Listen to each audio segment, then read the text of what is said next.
that dog over there.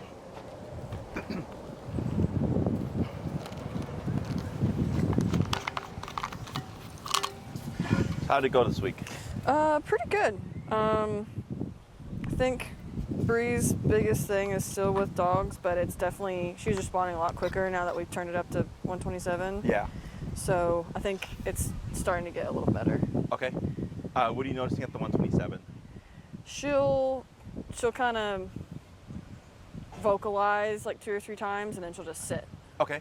So it's pretty immediate compared to like what it was before. Yeah. Are you having to tap multiple times, or is it like the one time and then like it just takes a bit for her to settle? It's usually just once and then she settles. Okay, good. Yeah, it's pretty quick. Good. So that's been good. All right. I think so. We covered heel. We've done place for the recall. I think we covered stay last time. Yep. We covered the down stuff too, right? Mm-hmm. Okay, cool. So now what we can do is start working on. Tip. There it is. Tip.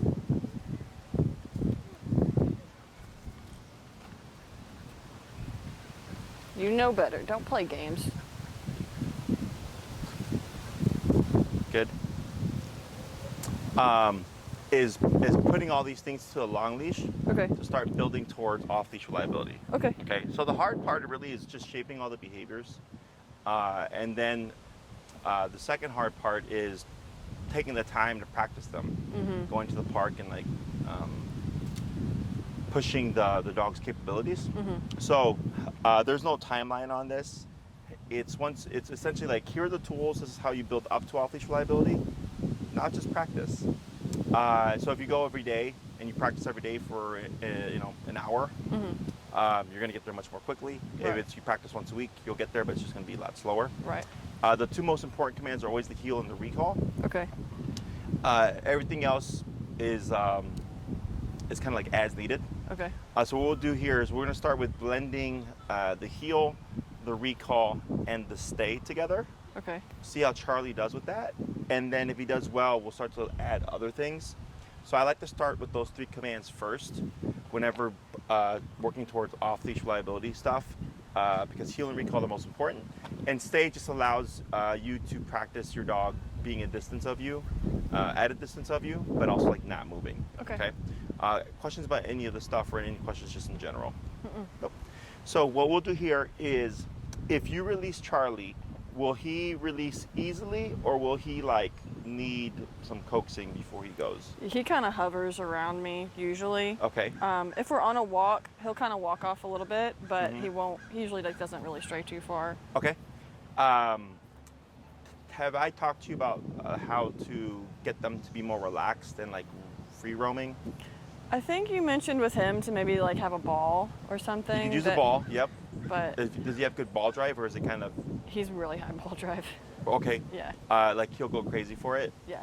Will he play like nonstop, or does he like at some point go like, all right, I'm done? He'll always go get it, but when he comes back, he might just like lay down sometimes. Oh, okay. But he'll keep fetching and retrieving. Yeah, yeah, yeah. Okay.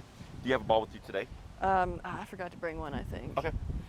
So a couple things that you can do is, if you go with the ball and you notice he's having a hard time leaving your side, Mm-hmm. is releasing him and then just throwing the ball to create the impulsiveness of break means you can be free. Mm-hmm. If that works, great, you can use the ball. Otherwise, what I do is, if the dog has any kind of food drive, Mm-hmm. is I'll tell the owner to take hot dog, cheese, bologna, turkey, sausage, chicken, whatever, chop it up real small, bunch of pieces, and when they go to the park, they'll put the dog in a long leash, they'll say break, and then like they'll just like drop pieces of food like at the base of trees, for example. Okay.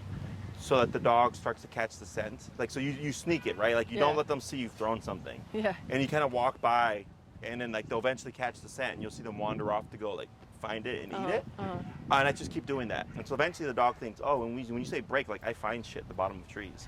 And then you'll tell them break, and then all of a sudden they go off and they start wandering. Right. So the only issue is it does create a problem. It starts to create a forager. Yeah. Now your dog's like looking for stuff on the ground actively. Mm-hmm. So in training, especially with remote collar, as we teach new things, we create more problems. And to fix other problems, we create other problems. Yeah. So there, we fix the problem of my dog won't leave my side. then we create the problem of, well, now my dog is constantly looking for stuff on the ground trying to find food. So then we just have to, once we teach it, we just have to correct it, and it's just part of the process. But if he's got good ball drive, you can start with that first. Even if you take him on the short leash and you stop and you say break, just tossing the ball a little bit to create the impulsiveness of like break means you're free. And then if you do it on the long leash, same thing, you just cue break and you would throw it after your commands to create the impulsiveness of like, now you're off the clock, okay? Only issue would be if you try to blend the training with the ball time, you might see his ball drive dip, because now there's rules to the ball, so then it's not as fun. Right. Okay, so it's just play it by ear. So you can either use his ball or you can use the food as well, because that's what we were doing last time with her, is that she wasn't like really leaving his side, so that he was going and dropping like little pieces of the biscuit, and then she would go off and like find it, and he would just get kind of getting her used to like, you can be 20 feet away from me and it's okay. I'm not always going to call you, but using the food as a means of doing so. Okay. Questions about any of that stuff? No. So what we'll do here is go ahead and release Charlie. Let's see what he does. And when you're trying to like incentivize a dog to leave your side, most people tend to talk to the dog too much. Go break, come on, go play, right? Go play. And they keep talking to the dog, and the dog's like, what? So the more you talk to them, the more inclined they are to stick to you. So when you release them, once I release them, what I do is I just walk backwards of the dog, and I make absolutely no sense. Not to like make, just moving in all these weird directions and stuff. Until eventually the dog's like, all right, well, I can't heel with you, because if you walk forward, he's probably going to default into a heel position. So we want to refrain from moving forward. The other thing I'll do is when I walk around is I'll purposely target trees to see if like there's a pea scent or something that'll help attract the dog's attention. And then once he goes, like I'll just kind of stand there and like do nothing, because if you keep moving, he's gonna think, oh, you're gonna call me, you're gonna tell me to heel. Right. You'll see him prematurely run to you. So we're trying to get him comfortable with like, break means you can be free, you can sniff, you can pee, you can poop, you can roam around, you can explore and all that stuff. But when I call you, then I need you to come back. Okay? So go ahead and release Charlie here. Charlie, break.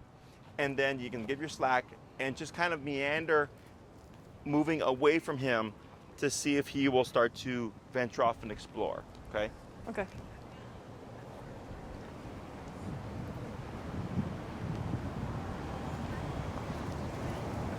Yeah, like that. Move backwards of him. Yep. And if he sits, that's fine. You're just trying to get him used to like, there's not always going to be a command involved. There he goes, and he goes over here. That's fine.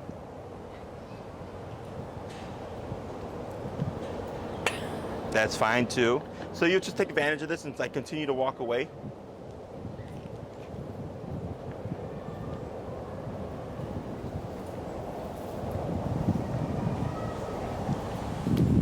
Yep.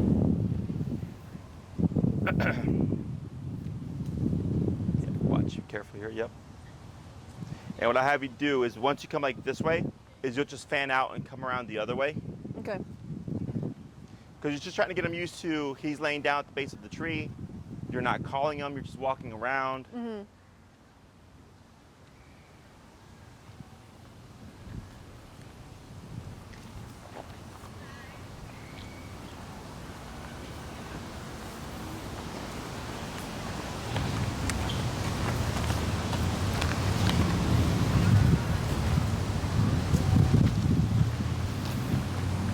Good. And then what's your number currently set to? 30. Okay. So now you'll get ready for your recall.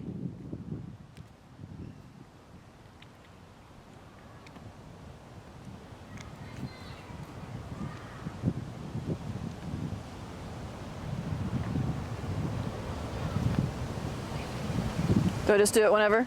Yep. Charlie, come.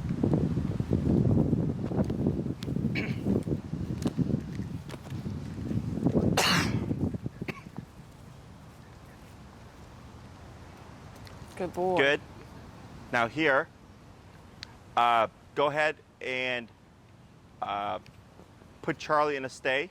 Charlie, stay. And you're gonna keep it close, like that distance there. And then go in and shorten your leash. Just be mindful of his paw there.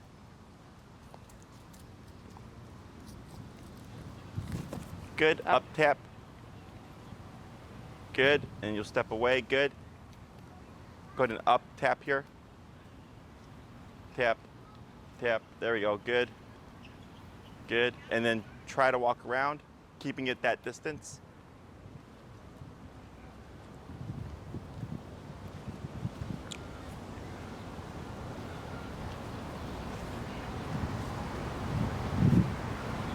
Good. Yep. Going a little bit further away.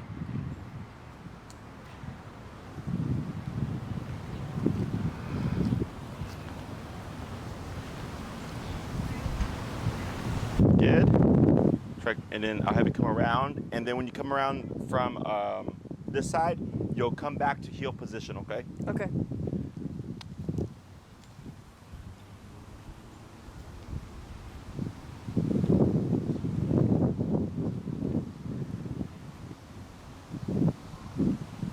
Good. Now here, have we talked about long leash heel? No, I don't think so. Okay. So what you're gonna do is take the handle of your leash and put it in your right hand.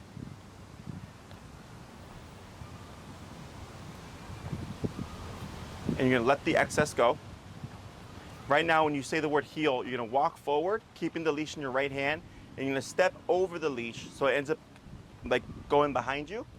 And you're gonna walk with Charlie in a heel. Everything stays the same, except now you have a 30-foot leash dragging, okay? So go ahead and tell him heel. Charlie, heel. Good.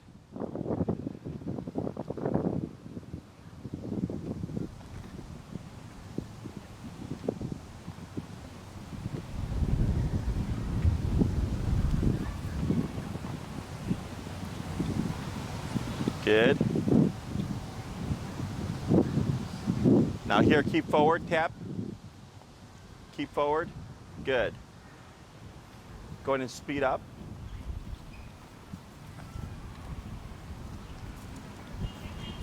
And then you'll slow to a crossover. Crossover? A crossover, yep, left turn. Oh.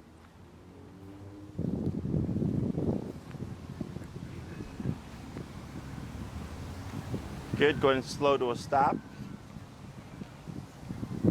Good, now here, you're gonna say stay again. Charlie, stay. And then you're gonna grab your leash closer to where his clip is Mm-hmm. with the left hand, yep. And then let the right hand go now. Good, and then you're gonna step away. Good, and then slowly walk around again. Up tap, there you go.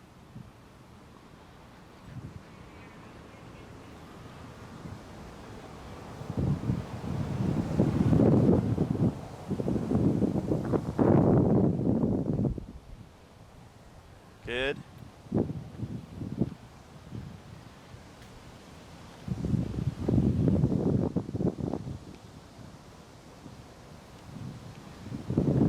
Good. And then back to his side.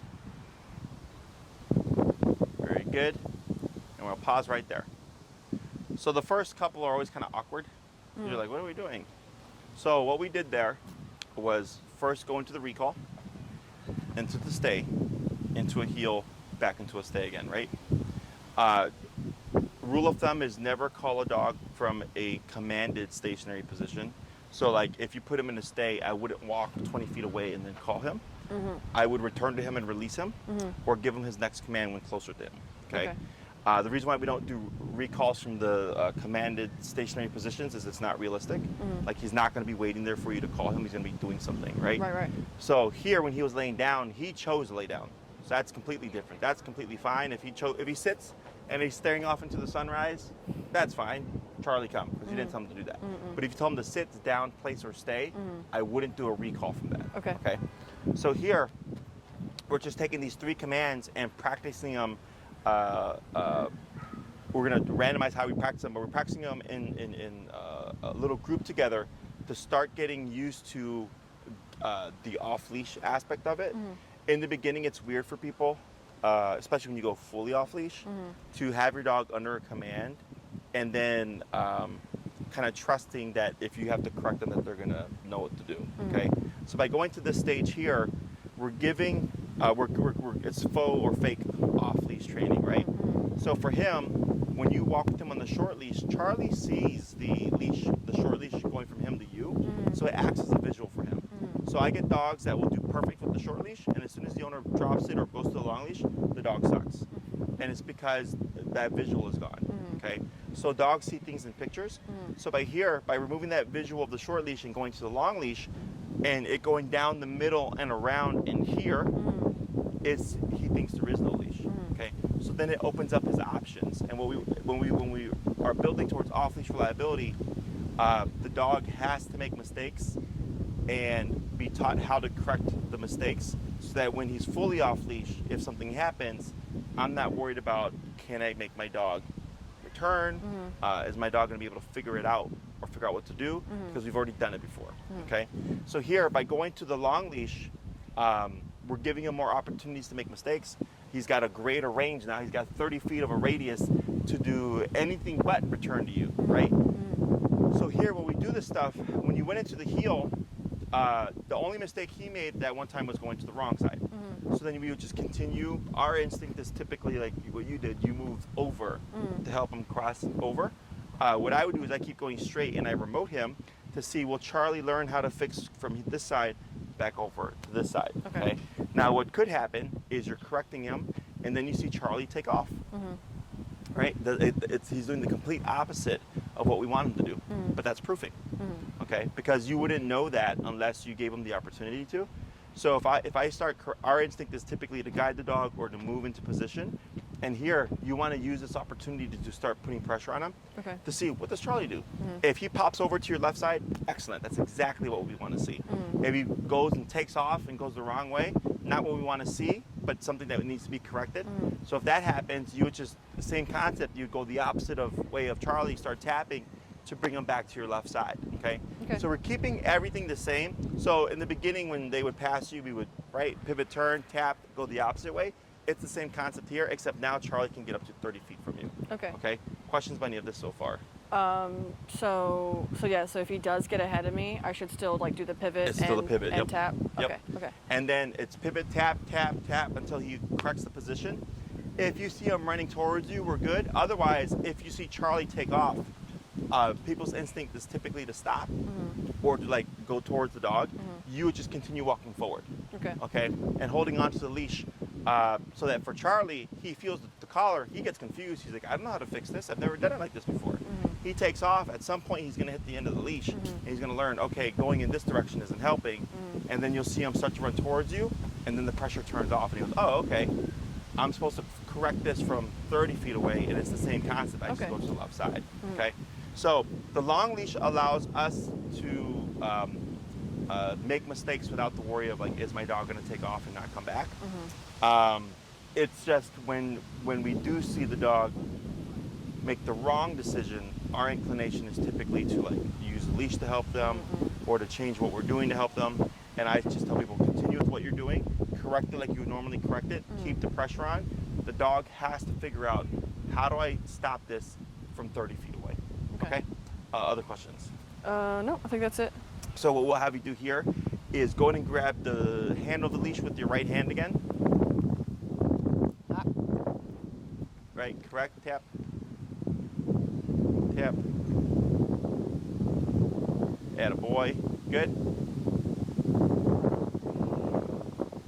Right, tap. Tap. Good, wait a second. Let's see if he goes into the sitting position. One more tap. See what he does. Wait a second. Wait. So here, go ahead and grab the leash closer to his collar.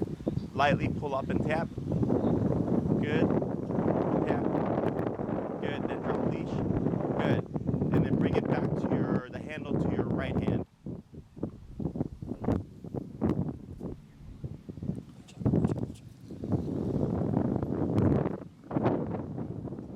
Right. Tap. Good. Wait a second. Good. And then drop left hand, good. And now you're going to cue him into the heel again.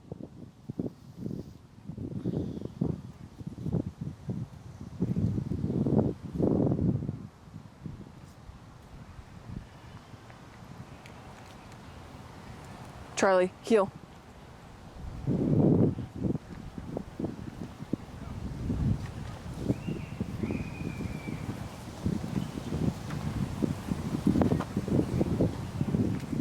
Okay, and you'll do a left turn. Now turn, pivot, tap, tap forward, tap forward. There he goes. So he goes to your left side. Good. And we'll try another left turn when you're ready.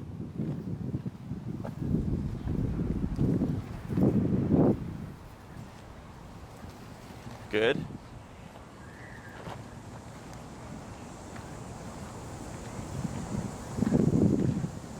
Tap forward, tap forward, tap, tap.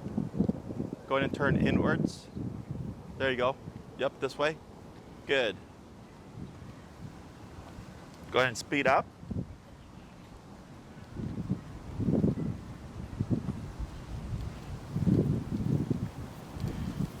Tap forward, tap,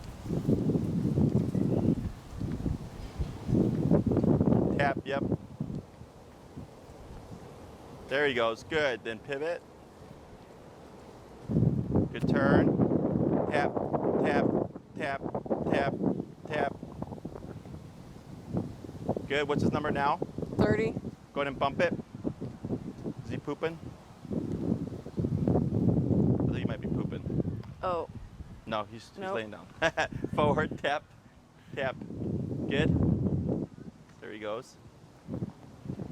Keep forward, tap, tap, tap, tap, tap. Yep, keep forward, tap, tap, forward, tap, tap, tap. And start to reel in a little bit. There he goes. Good.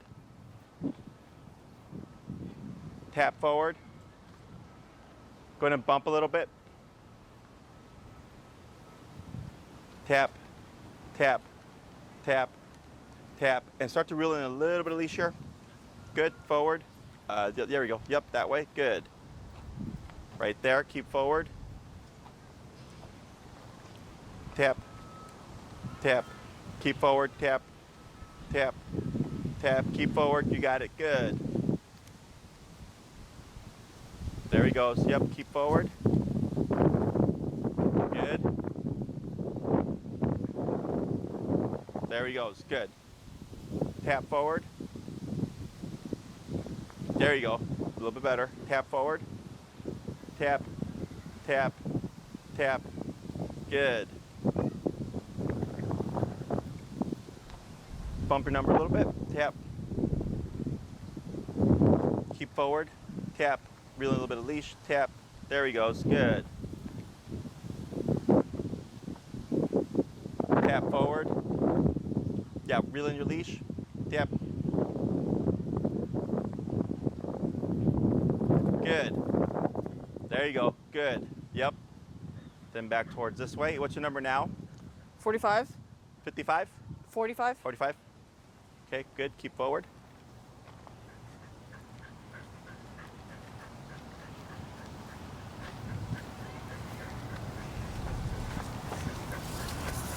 Good. Keep forward. And get ready for a crossover.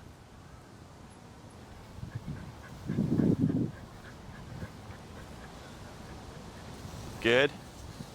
And cross over towards me. Forward. Tap. Good.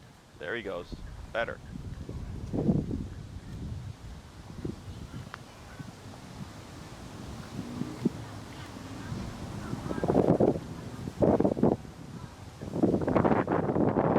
Good.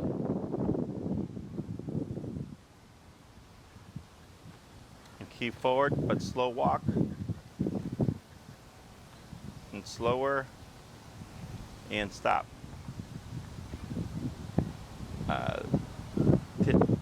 There he goes. Good. Boy. So what happened there? I feel like he just decided not to be in heel since he didn't really feel the leash pressure or see it, and like thought he could just lay down. Uh-huh.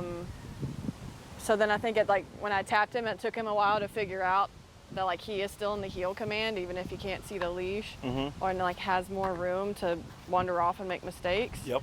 And doesn't have like the pressure of the leash when I change directions to stay with me. Right, because before it'd be within 6 feet, he'd already be feeling pressure, right? Right. So once he got beyond that 6 foot distance, he's like, do I have to? Yeah. So he just kept moving and tapping and moving, and he was kind of doing everything but what we wanted him to do. So when we see that, people are always like, Jesse, the dog doesn't know what to do. Or like, the dog looks confused. I'm like, yep, that's part of the process. Because I can't explain to him, right? Like, hey, it's the same thing, just 30 feet. Right. 30 foot leash now. So here, what's important is that you keep your momentum and you keep your movement. Now, what we can do to help him is start to reel in a little bit of leash. So instead of the 30 foot, it's only maybe 10 to 15 foot, right? To help him correct the problem still at a distance, but a little bit more easier. And then I start to wean away the leash and then give it back to him. So then it's the full 30 feet again, okay? But the important thing is always to keep your movement in the heel-like motion. So people, when the dog goes off, they tend to go like this to do like a recall to help bring the dog in, and then they'll go like this, when really you want to keep your movement away from him, keeping that back and left side facing him, because you're in heel mode. So eventually, once you got it, right, 30, 35, 40, 45, all of a sudden he ran up to you, and then he was like pushing into you. Exactly, right? Because now he finally connected. Oh, this is heel. This is what I'm supposed to be doing. But because you have to put more pressure on him, because it's counterintuitive to us, people, when they see the dog get confused or move away, our instinct is to go lower in the pressure, and I go up on the pressure, okay? Because at some point I have to find a number that makes him think, like, this is not working. What do I need to do to turn that off? Because it keeps going up, okay? So we're not going 30 to 100, Right. we're going 30, 35, 40, 45. I just keep going up. So eventually I find a number that's going to bring him to me. And in the beginning, it's not uncommon to see the number push the dog away first, because that's the dog's first instinct, is always flight response. But then right when it kicks in, all of a sudden the dog's running to you and responding more easily, because now he gets in and he wants to avoid 45, okay? Right. So we took like maybe 3 minutes or so of him just making mistakes and wandering away and doing everything incorrect. But eventually he got the concept, and now it's tighter, okay? So when this is the intention of all this, okay, is you're gonna see mistakes. People tend to go by the dog's successes. Oh, my dog's been great on the heel for the past 6 months. Oh, awesome, let's put him on a long leash and make him suck. Because until he corrects those issues, they remain a problem. They remain an option for him. And I want Charlie to learn, when you cue heel, leash or no leash, the only option is right shoulder to left leg. There's no flight response. There's no trying to shut down. There's no trying to lay down and not do it. None of that stuff is an option. The only option is to perform the behavior. Okay? Does that make sense? So we're gonna try this again. You're gonna cue the heel. Now, when we do this exercise, one thing that I like to do or exaggerate a lot is the crossover, the turning left, because when you cross over the dog, a lot of the times it'll push them back. They tend to delay. So by the time you complete the turn, he might be 2 to 3 foot back away from you, that I can keep forward and tap him to try to push him back to my leg, or if anything, also push him away to correct that problem. Now, when you're doing your crossovers, you were starting with the right leg, but leading with the left leg. What you're doing is you're like going like this to this, and the crossover is pure right leg, real sharp, Right. where you cut in front of them. 90, okay? yep. Because when you were doing them, they were pretty rounded because you have the space. And when you do the crossover, you want to, by the third step, already be going back the opposite way. Okay. So you're cutting in sharp. So when you're cutting in over him, he's going to want to slow down so you can tap him to speed him up. Okay. Okay? Okay. So try that again. Charlie, Heel. heel.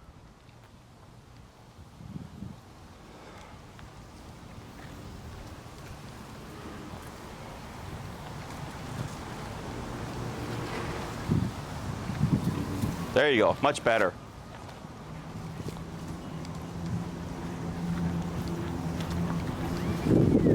Yep, keep forward, tap, tap, tap. Now here, turn to your pivot inward. There he goes. Yep, forward. Good, like that, excellent. Good. Good.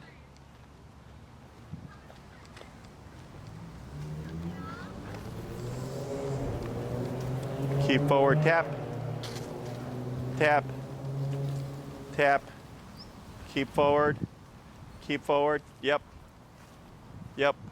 There he goes. Good.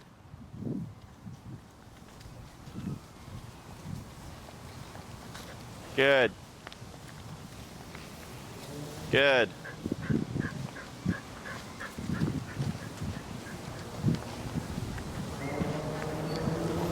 Yep. Forward. Yep. Tap. Tap. Tap. Keep forward. There he goes. Good.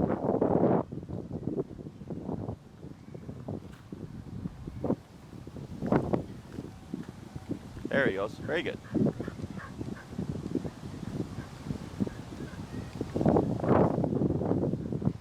Yep, just power through. You got it. Good. Good. Try speeding up a little.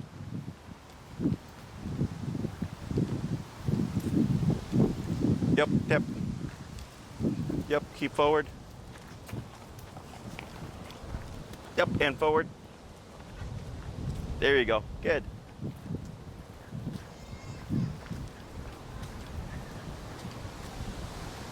Good. Good boy.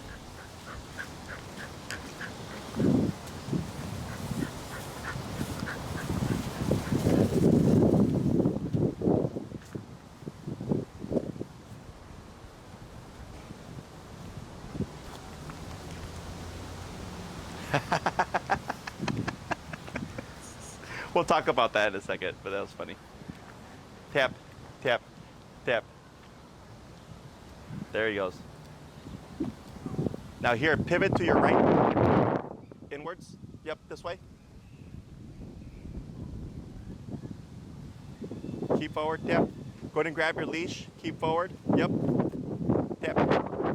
Tap. There you go. Good.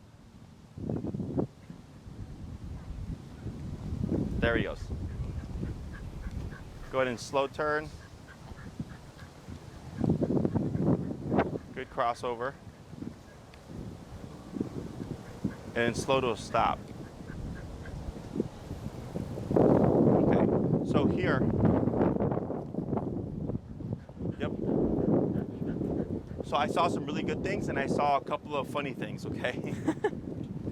So there is a couple where you were tapping him and you saw it stop him and push him away.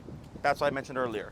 So when you start to go up in that range, the dog's first instinct is fight response. You're gonna see that, that's normal. You just keep it on him. And eventually, there was a couple that you did when you tapped him, it was really quick because you're starting to process like, oh, okay, like I feel this, I do this. But then he stops to like pee on a tree, right? What is that to you? Just like he thinks he's on break, or I don't know, just do whatever. Yeah, it's like, so, because when we see these things, when you see like the dog like moving away and stuff, owner thinks too much pressure. Am I scaring my dog away? Like, am I doing too much? And I always tell people, go by the dog's behavior. So like right there, you did all that, and there was a point where he was moving with good urgency, and all of a sudden he went out and it was like, oh, let me go pee on this tree. So if it was really that important to him, that would have not even happened. Okay. So when you're trying to gauge what's too much and what's too little and stuff, like that's one way to look at it. So we're at 45 right now, right? Yeah. And 45 is doing good, but it doesn't mean that it's the cap quite yet, okay? Because I saw that. Yeah. So if I'm thinking, well, he's willing to, even though we had put him under a lot of pressure and he did well, and all of a sudden he's like, oh, let me go pee on this tree, that still tells you there's a little bit left in his brain where he's like, if I don't want to do it, I'll go and do something else instead. Right. Okay? Now, if you see Charlie fan out to the right side and he's too far, what we do is an inwards pivot. Okay. So the normal pivot that we do is this one, right? Where you extend your left leg, go back, and now we're going this way, right? If Charlie ends up, am I doing that correctly? Why am I mixed up? It's on your right side. Yeah, so if Charlie's over here, all you would do is turn in like this, and he would be back to your left side. Oh, okay. Okay? Yeah. So when I said inwards pivot, you did a rounded turn, and all you need to do is pivot straight, come back this way. So there's still a gap, but your left side is immediate to him. Right. Because for the dog, it is difficult. So he can learn to recognize which side, left and right, is if he's 30 feet that way, getting him to correct and come back here is more difficult. So what I'll do in this case is turn inwards, so then my left side is immediate to him. I go to correct the Brie over there. There. To bring him back to to bring him to your left side more quickly. Or like if you see him where he kind of just shut down, he's like, I don't know what to do, where he just picked it up 10 feet away, tapped, and as soon as he started going, you just let it go again. So there are still like little things that we're doing to help him to get it more quickly. But for the most part, trying to make him figure it out himself. Okay. But I saw a lot of improvement. His speed was much more quick. There was one that you did where he like kind of ran, booked it straight to your leg. Once he connected that he was supposed to come to you. Yeah. Okay. Yeah. So we're gonna try that one more time. Let's go ahead and try bumping the 50.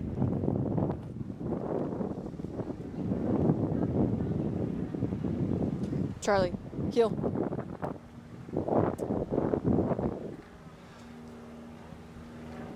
Right? There he goes. Better. Good crossover. Tap, yep. Tap. Keep forward, tap. There he goes, almost. Tap forward. Tap forward. Tap forward. That way. Oh. Might have to shorten a little bit here. Tap. Tap. There he goes. Good. Keep forward. Tap. Good. There. Good. You got it. Good. Better. There we go. Better.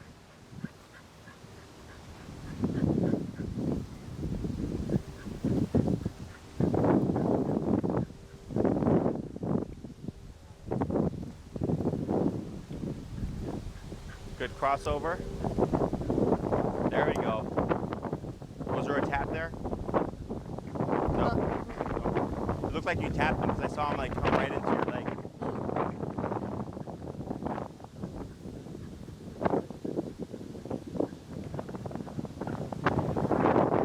Good crossover.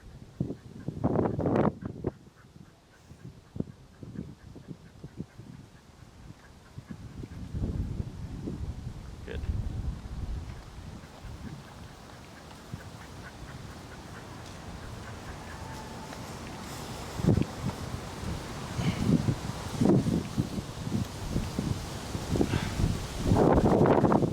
Going to slow to a stop.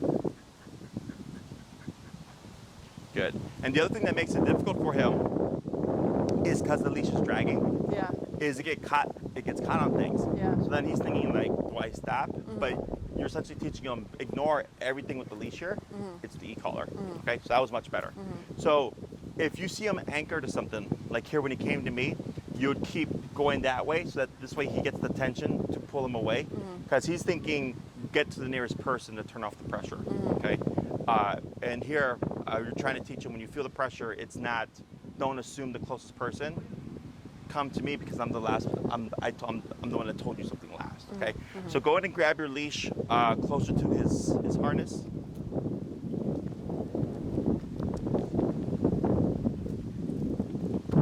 Good. You're gonna cue the stay. Charlie, And stay. then drop the right hand with the leash. There you go. Step away. Good. And you'll keep it close and then work your way out with the walk around.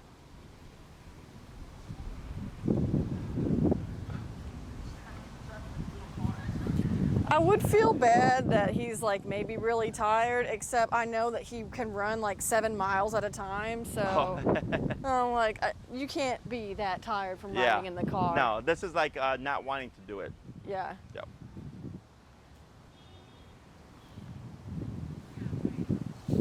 Because if he was really tired, they just keep going. Like they keep stopping. Yeah.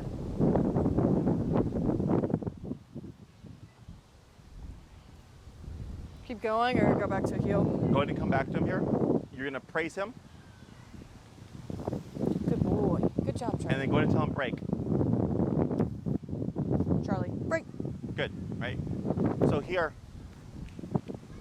like when I get my clients that like run with their dog and the dog gets tired, they'll tell me like, Jesse, I'll 127 the dog, and they'll like just keep lagging. I'm like, it's probably because their dog's just too tired.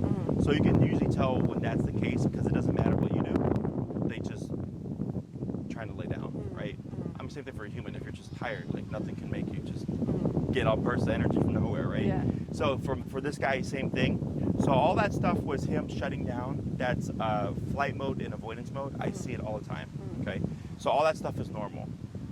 So then once you hit the 50, he was doing a bit better as well. So you're just incrementally playing with that number until you see him decide to try those things less. The next thing is, like right now you released him, right? You came over here. Did you see what he did? Just follow me. Yeah, but he moved like that right now. The other thing is, what is he not doing that he was doing earlier? He's not laying down. Correct. Right, earlier when you were at the 30 and stuff, he just kept stopping and like trying to lay down. And now that you hit 50, he came and positioned himself, because if he was really tired, what do you think he would have done? He would lay down. Lay down. But it was just that he knows like we're in like training mode and he doesn't want to do it. Okay, so then he just goes into like an avoidance, I'm gonna lay down type of state. But now that you've raised the number and now it's more concerning, now he's like, well, I don't want to risk laying down because I don't want to promote it. Right. Does that make sense? So when you're working with them, all these things are normal. All of these things are things that I want to see, because we're teaching them that's not an option, that's not an option, that's not an option. The only option is walking at my left hip when I cue this word, okay? So then we did a bit of that. So now we're making them more paranoid about leaving your side. And then we went into a stay, because I want to see where is he at. Is he really paying attention, or is he just paranoid and like assuming things? Right. So when you went into the stay, if he was super paranoid, he would have glued to you, because he's thinking, no, we just did this for 10 minutes, so you're not going to do this now, right? But he did it. He sat there. He's like, okay, now we're doing this. So he's concerned, but he's not so concerned that he's assuming and being paranoid about things. Does that make sense? So that's why we practice these things together: the heal, the recall, and the stay. Okay. So I like to put them because they're conflicting commands, especially with the recall. Did we talk about the sidestep exercise? I don't think so. I think we did that with Brie last time. Oh, where like if you step to the side, they should follow you. Correct. Yeah, we did that a little bit. A little bit? Okay, so what we're gonna do is I'm gonna have you release him again, even though you already did. I'm gonna hold on to him for you, and then you're going to do a recall. We're gonna do some side movements into a stay. Okay. Okay? So go into a break. Charlie, break. Remember, bud. And then you'll go ahead and get some distance, and you're gonna go into a recall. Yeah, boy. I say.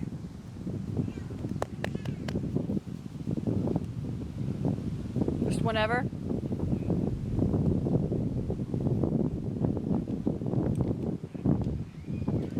Charlie, come. Back tap. Good. Right. Now here, 2 steps backwards. Tap. Right, hold. Good. 2 steps to your right. Tap. Hold. And then 1 step backwards. Tap. Wait a second. Good. Now here, you're gonna drop your slack and grab the leash closer to his harness.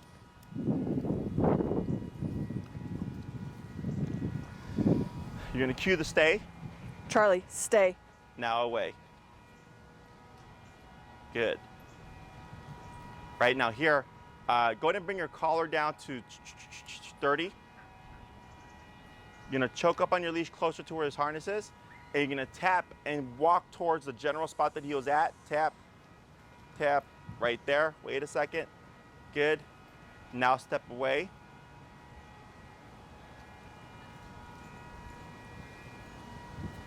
Wait a second. Yep. Now step away. Good. Up.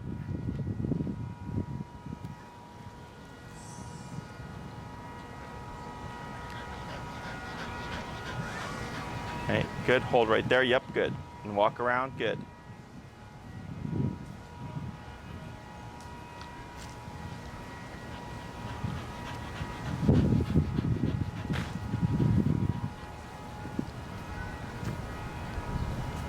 Good.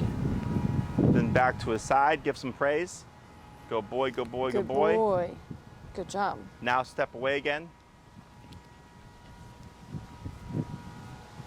Good. So here, when we did 50 for the recall stuff, right?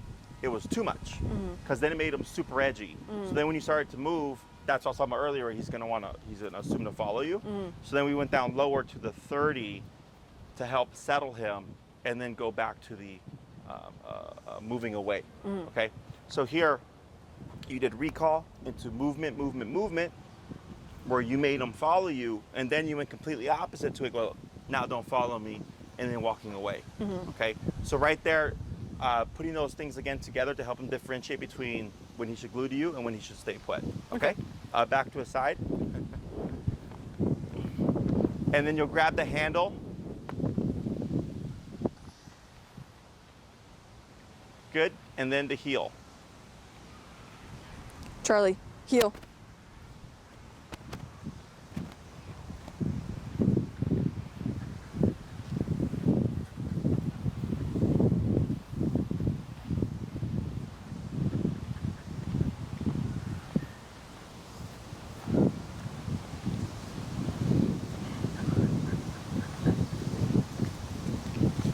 Should go back up to 50? Let's see how he does in the 30.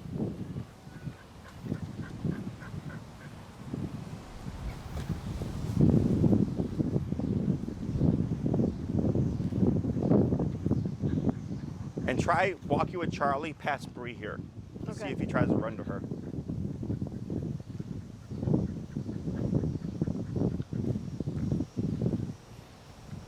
Good crossover.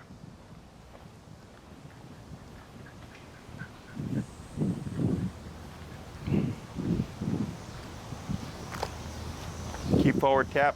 There. Good. Quick fix. That was good.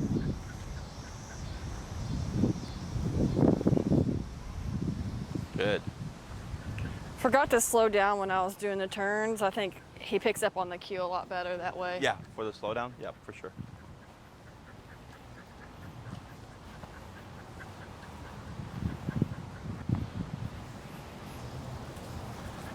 Good crossover. Tap forward. Right. Good. You see how more immediate that was?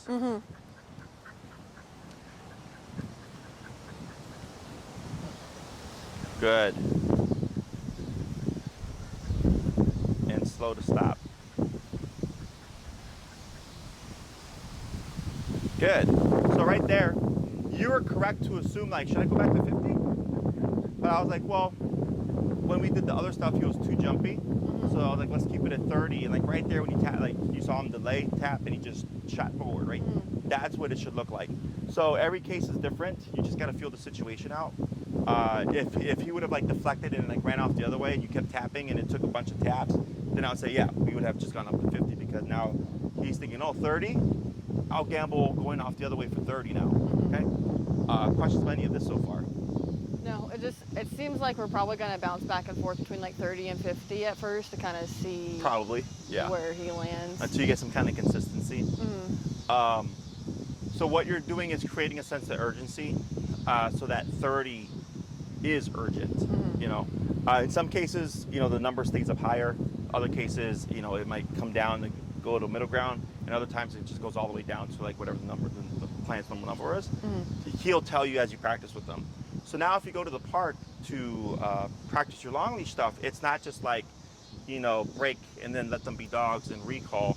It's, you know, break into a recall, into a heel for 10 minutes with the long leash, to a stop, to a stay, to a break, you know, wander for a bit, recall, into a stay, into a break. Try not to practice these things like recall, stay, heel, recall, stay, heel. Right. Because if you do that, he's going to learn the sequence. So it might be recall into heel, recall into stay into heel, recall into heel into stay, recall into stay into break, but never stay into a recall or a break at a distance.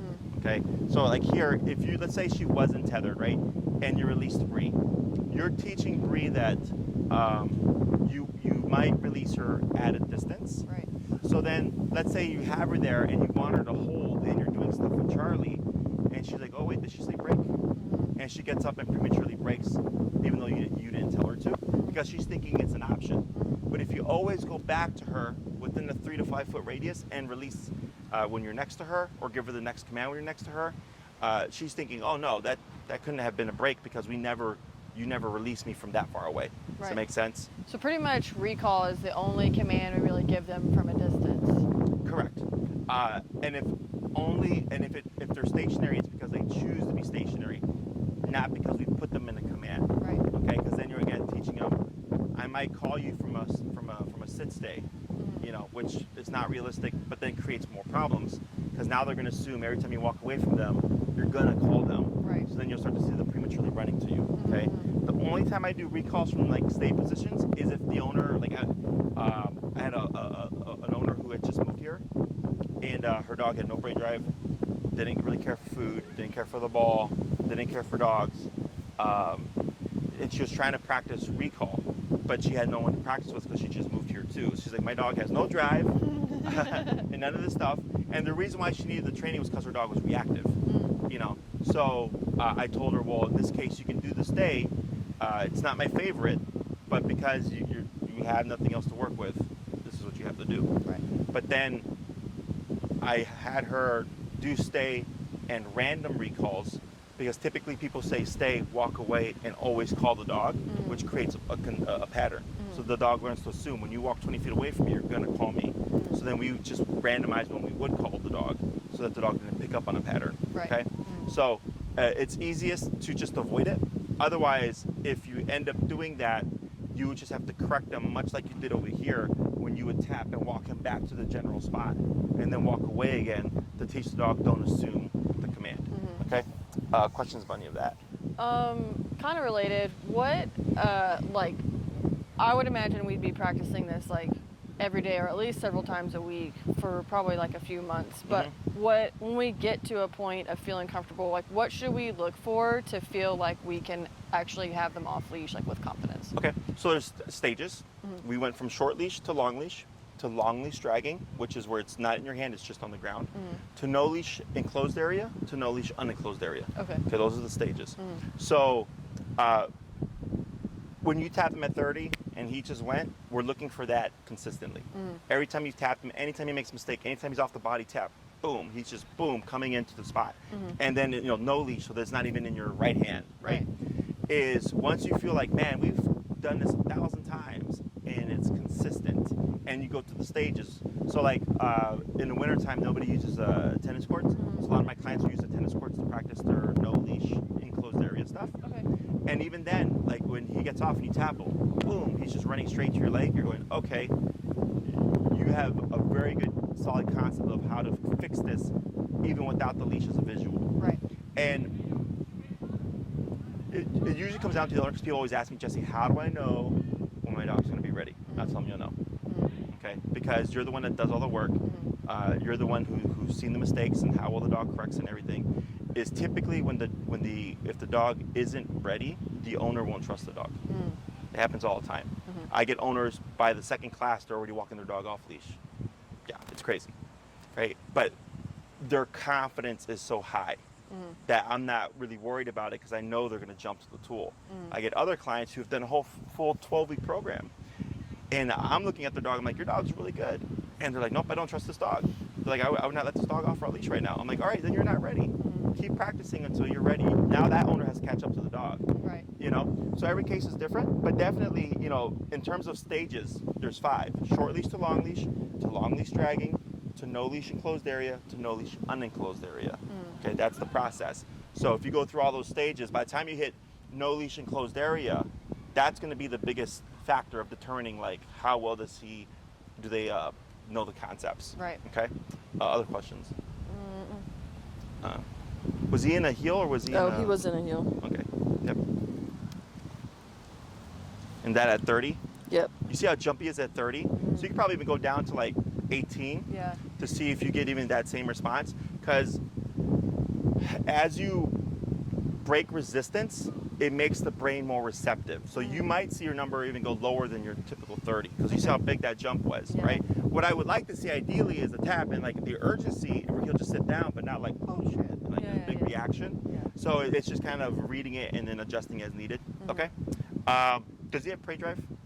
Not really. Not really? Okay. What about her?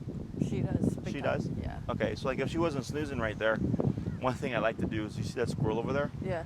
Is if we get a tree with a squirrel in it or something, yep. That was at 18. There we go. That's 18. Yeah. You can try 12. And then go and tell him break. Charlie, break. Cool. So if he decides to lay down, it's fine. Okay. So here, but he sat there without moving for a good chunk of time. Is if I have a dog with good prey drive, I'll pop him in the heel and walk straight towards a tree with squirrels in it. And what you'll see is they'll be like stalking as you're walking. And this is the exception. I will then move the leash to my left hand because I'm anticipating they're gonna take off. So if you turn and they take off the right arm, they can twist your arm. And if I just go with the left, it's immediately there. And I start going the opposite way, just like you were with him. And they're trying to chase a squirrel, and you're tapping on the remote going this way. And you're probably gonna have to jack it up to override the whole squirrel thing. But I'll do stuff like that where I'll heel the dog straight towards the prey that I know they see. Because at some point, the impulsiveness of wanting to chase it is going to kick in. So now I'll do that purposely. And then I'll heel around the squirrels and everything like that, and the dog's supposed to stay in position. But when I say break, then it's go do your doggy thing. Right. Okay? Okay. Other questions about that stuff? And feel free to use food here.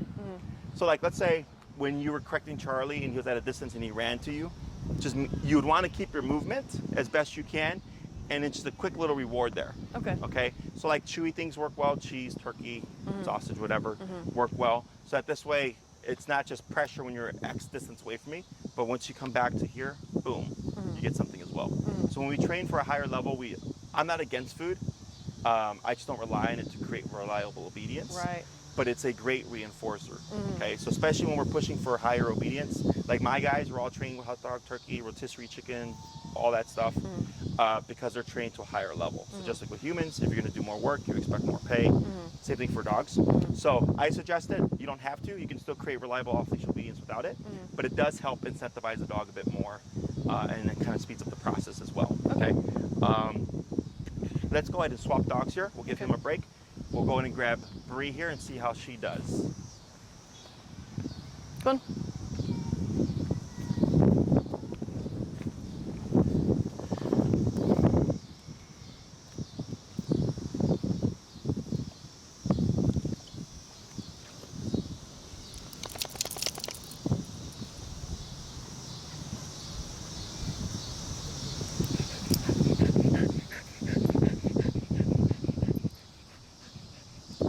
Brie, break. Charlie, place.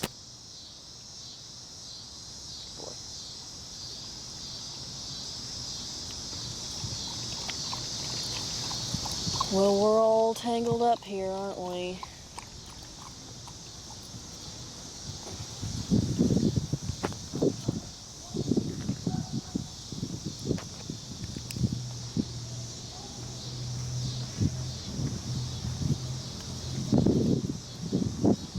All right, so this one's probably going to be the tough one. Yeah. Yeah. Okay. Because I remember when we were doing this last time, we were just doing recall with her, and she kept like snapping at the leash. So we'll see how she does. Yeah. So you see how you released her and she goes off and wanders? So that's good.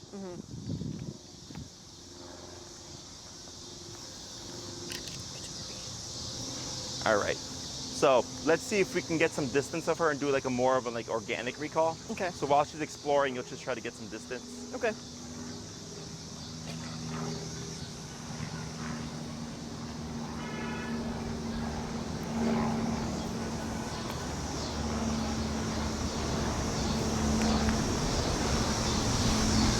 There you go. I just pause right there. Okay. That's what she was doing over at the other park too. She would just like stop and stare at the distance. So, and what's her number currently at right now? Usually we start at 30. Okay. I think last time we started at 30, but then he worked up to like 50 something. Yep, it was 50 or 55, I think. Okay, yeah. So it's going to go to 55 Okay. and going to go towards more of the end of your leash. So what we want to do here, because I want to plan for when we call her and tap, she's probably going to do her spiel, right? Is that you're already at the edge of the leash so that if you need to kick in with leash pressure, there's no delay in trying to bring it up. It's already there that you can just pull and then move back to draw her towards you, okay? Okay. When So, you're ready. Whenever.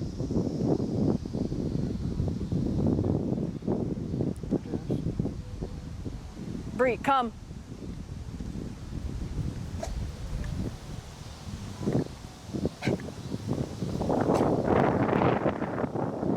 You are Good. so close.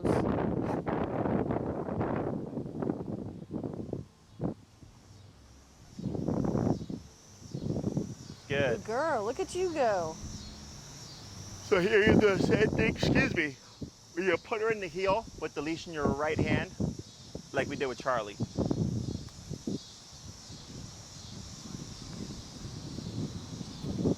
And we'll do actually one more thing.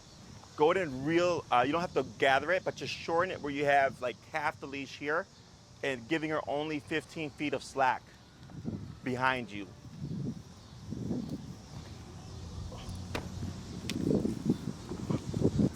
We do.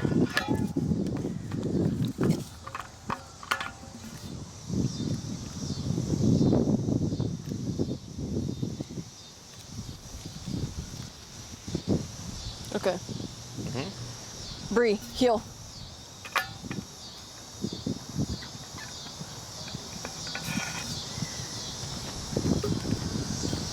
Keep forward, tap.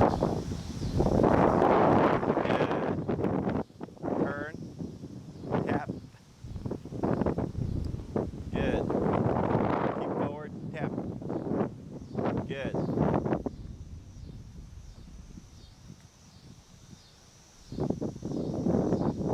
Good girl.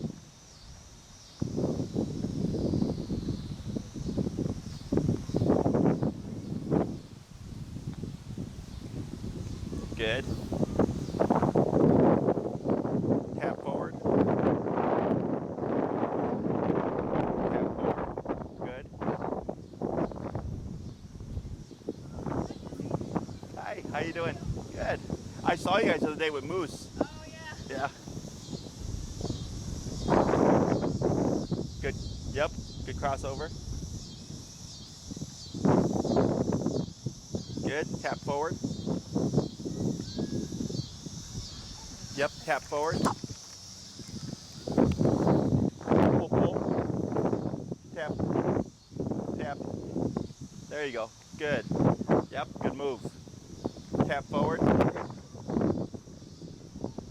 Tap forward. There she goes. Good. Good girl. Good girl.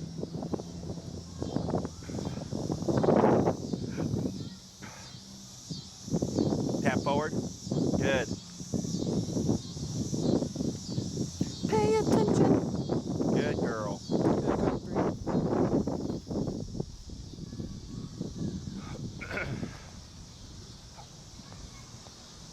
Yep. You got it. Good move. Yep. Tap. Tap. Tap. Tap. There she goes. Good. Good.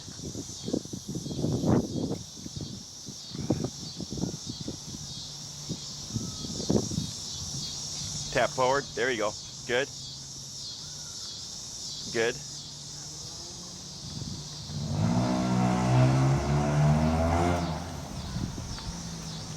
Yep.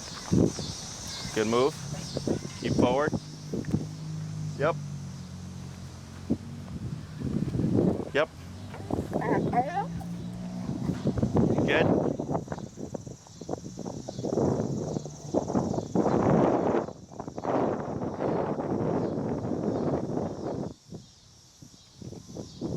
You got it.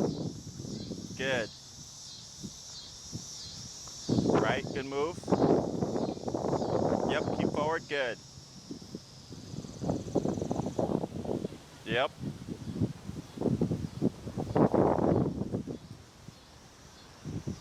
You got it. Good.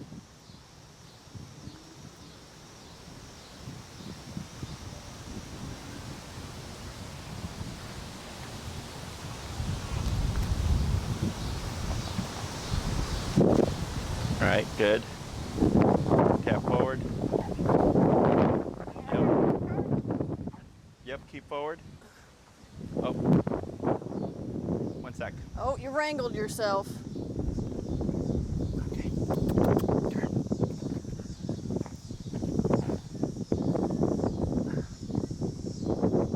Okay.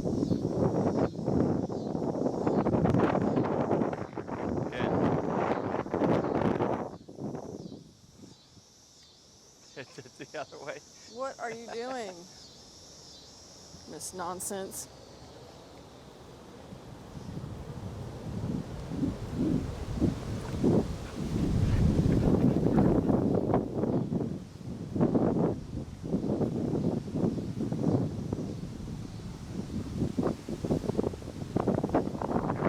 Yep. Tap, tap, pull, tap, pull, tap, pull. Good. Tap, pull. Good Good. girl.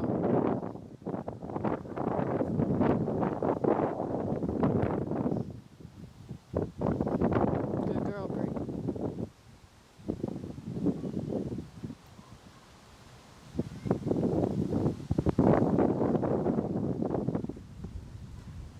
Yeah. Go ahead and reel in some leash. Yep. Keep forward. Yep.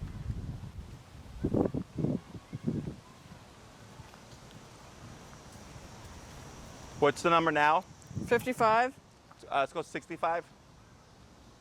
And then keep it halfway. Keep it. Only give her 15 feet of slack. Okay. Yeah, that's good.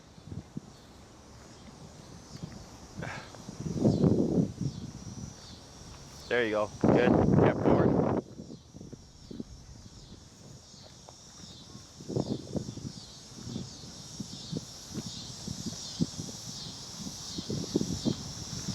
Good move. Tap forward. Good. Good. Good.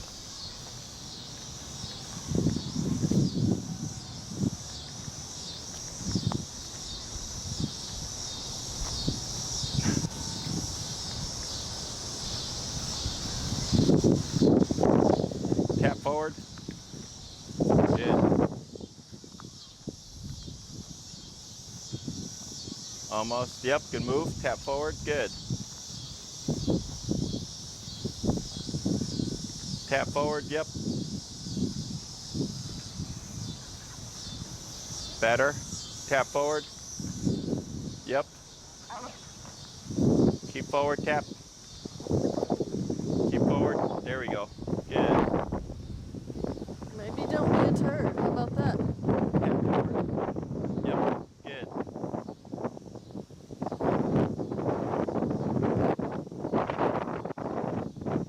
Good. Go ahead and bump it 5. Bump it up 5. Yep. Tap forward.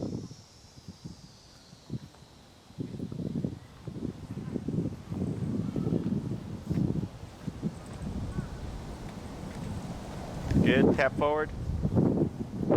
Good. Good turn. Tap. Tap. Keep forward. Good. Tap forward. Good.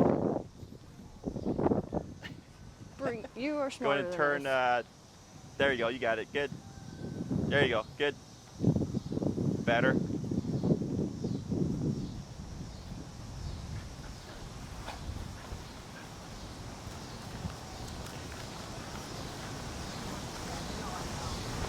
Good. Quit with your nonsense.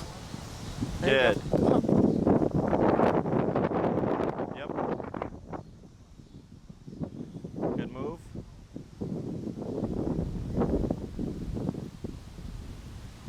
Tap.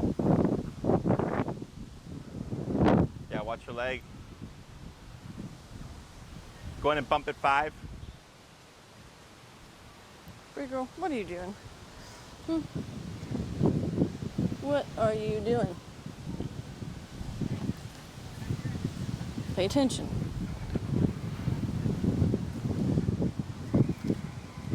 Good. Tap. Good.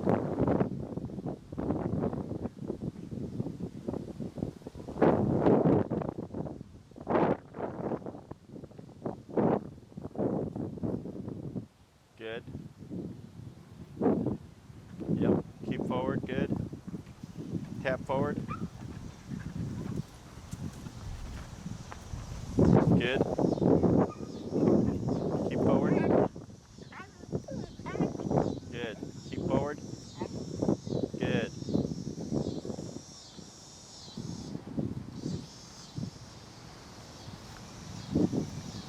Tap forward.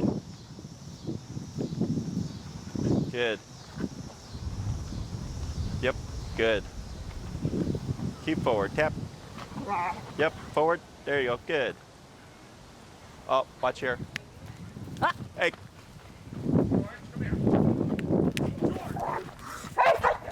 Tap, tap, tap, tap. Tap, tap, tap. Hey. Get your dog, dude.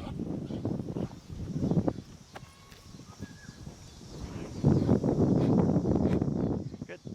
You're over.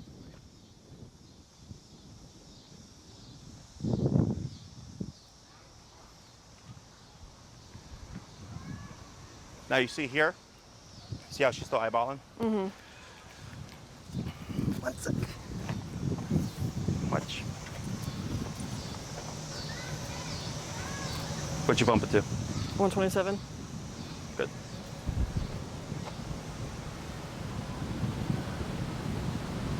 Good. How many taps at 127 was that? At least 2, probably around 3, Okay. something like that. But you see when the dog was passing, where she was looking up like this, because she didn't want to look at the dog. So here, if you get something like that,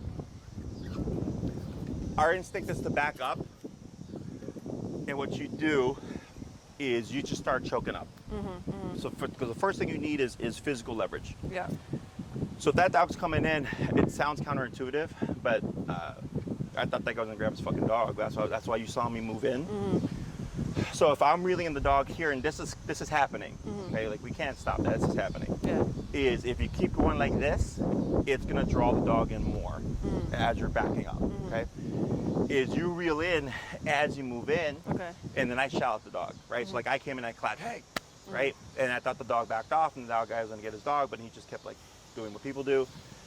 So then the dog starts coming back, so then I step in again, hey, right? But you're getting that immediate leverage with the leash as you move in towards the threat, okay? So you're reeling in Brie, hey, as you move in and shout at the dog. Okay. Trying to get close to here as possible, and then you can worry about the remote, right? Because you're trying to do 2 things. You're trying to worry about the remote, but at the same time, you're trying to worry about Brie and then that dog. So the physical leverage is so in case the dog does come in, we're already here, right? So then if I have my dog here, I can then worry about this. Otherwise, if I have Brie and I kept this dog at bay, then I can kick in with the remote to stop the escalation. Right. Okay, it's a lot of stuff to think about. It's easy on the short leash. I'm glad it kind of happened here with the long, so I can like figure it out, you know, Sure. without like, you know, it escalating. So, All right. yeah. So, and just so that you know, technically, according to the law, had something happened, you wouldn't be liable. Okay, because your dog is on leash. It's a long leash, but your dog is still on a leash. Right. His dogs are completely off leash. So, because it's happened to people. Now, if your dog is off leash and then something happens, then you're liable, obviously. Right. Every state's law is different, but I know here in Chicago, with the off leash law, even if your dog is on a leash, but it bites someone or bites another dog, if they were off leash, you're technically not responsible. Okay. It's good to know. Yeah. Every state's different. So when you guys move, just look up what your rules are there. And the thing is it also, at least in Chicago, includes property. So if you're on your own property in your own yard, in your own house, and somebody reaches in to pet your dog and they bite someone, you're still liable. That's Okay. technically part of the off-leash law as well. Right. Okay, but people usually go like, oh, like, but that's on my property. I go, that's not how the law works. Right. Logically, yes, right? You would say like, oh, the dog was like, why the hell would you do that? But according to the law and how it's written, you're technically responsible for that because your dogs were off leash, even though it's on your own property, even if it's a fenced-in property. Okay, so that's the weird thing. Yeah. So yeah, here. So I saw you reeling in the leash and stuff. So the only thing I would change is, you just worry about the leash first, one thing at a time as you move into the other dog. So you're bringing her in as you're going, hey, keeping that dog at bay. Once you got her here, if that dog is stuck here and she's being reactive, correction for her, hey, to keep this dog back, okay? And then like if it ends up coming in close, like you can even step out like this to keep the dog away from you. I have no problem kicking a dog. Right. I've had to kick dogs because it's either that or a dog fight. Right. To send them away, and then you worry about. So the main thing is prevention. Right. So that we don't have intervention, because once the fights go, and now it's a bigger problem. Right. So it's always prevention. And then in that case, like I'm not worried about like, oh shit, well now my dog's being reactive, because it's not even about that at the moment. It's like, oh shit, got an off-leash dog who's not under control, so I'm gonna just prevent all this from happening, and then I'll stop my dog, because regardless, if you came in at 127, whether she's been doing it for a second or a minute, 127 is still always 127. Right. Okay. Okay. So, cool. So here, she's a bit different than Charlie, right? As we knew going into this, so she gets very, it's weird because she like gets the remote and she like does this galloping thing. So it's the same concept. I keep going up, right? So we're going in jumps of 5. Now, if a concern is like, well, hey, what if I remote her and we get a redirect, because you see her like snap and stuff, right? Is it's going to happen over there.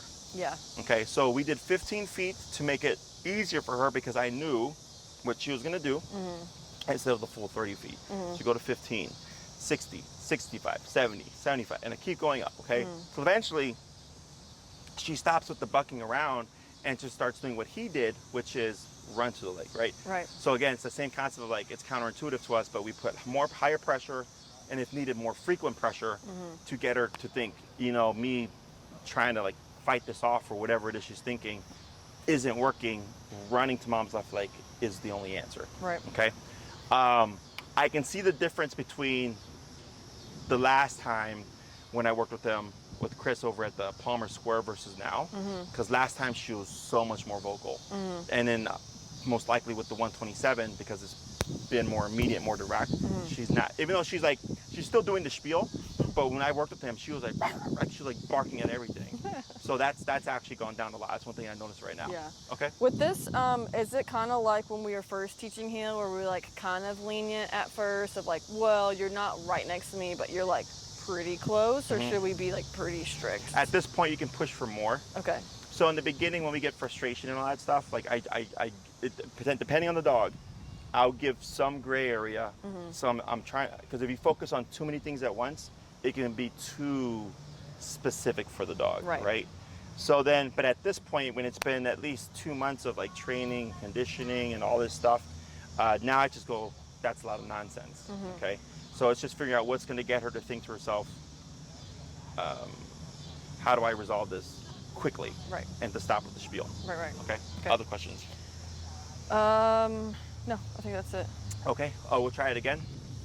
I really think she knows what she's supposed to do. She's just like, No, I mean, she's kind of like him. So actually, there was a point, I don't know if you saw it, she started to eat the little leaves over there. Yeah. Did you see that? Yeah. It's the same thing as him stopping to go take a piss. Yeah. Yeah, it's all the same stuff, except she's more fight responsive, right? Where she starts to like snap and bark and like grumble and stuff like that, Gallop. to express her protest.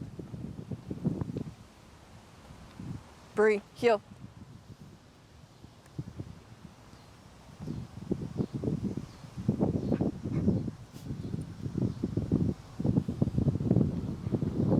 Right, so like all this. Yep. What are you doing?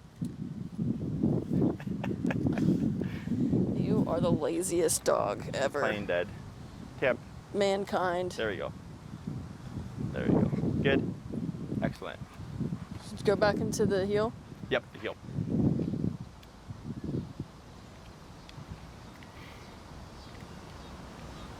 Brie, heel.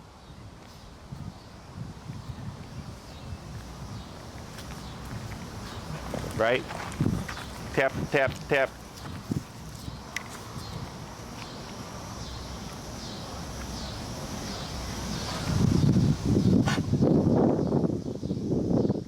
Should I just start going What's that? again? Should I just go back to doing it? Heel. Brie, heel. Tap.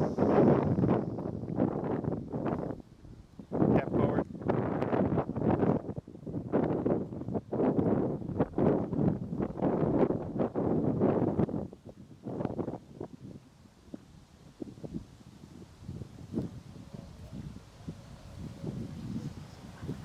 So you can see here, she's already looking. Yep. Oh, you thought about it though, didn't you?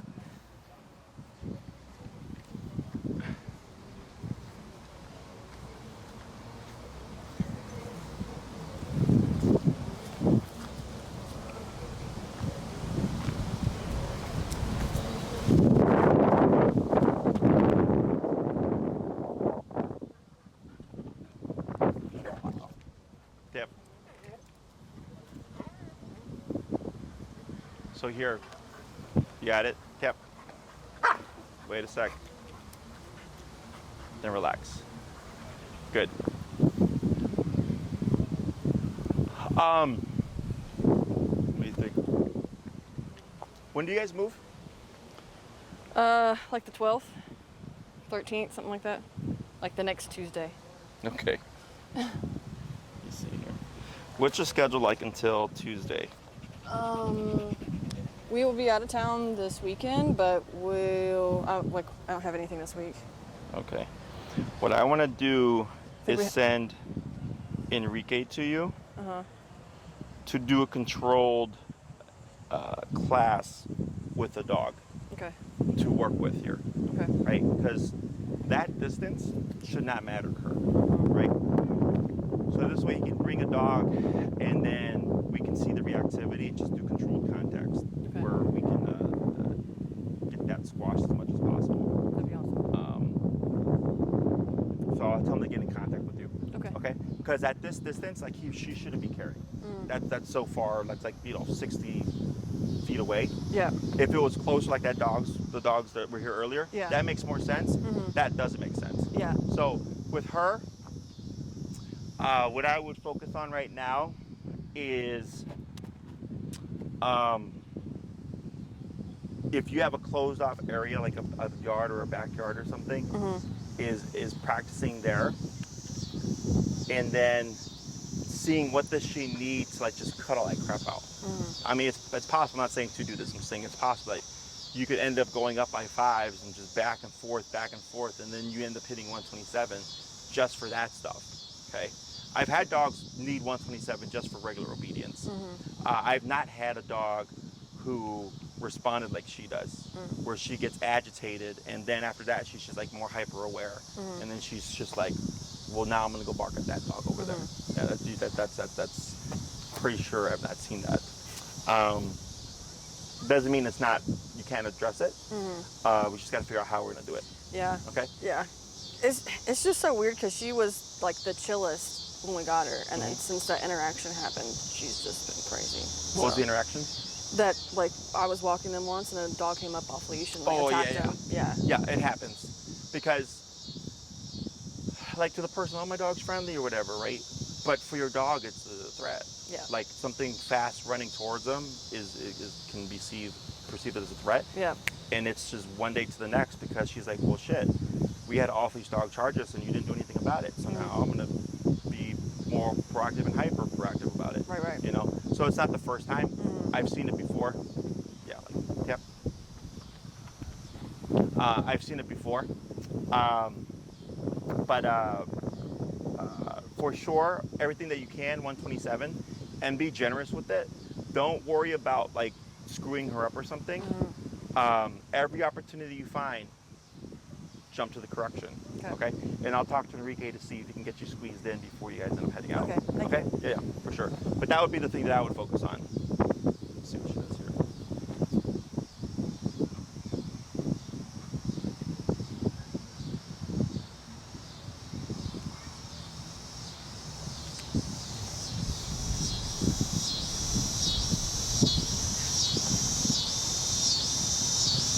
All right. I know she knows it's over there, but at least she's not looking Yeah, at no, it. she's avoiding it. Yeah. But it's just like when she's on her own, like when you had her, you know, trying to do the heel stuff, she triggers pretty easily. So, okay. Okay.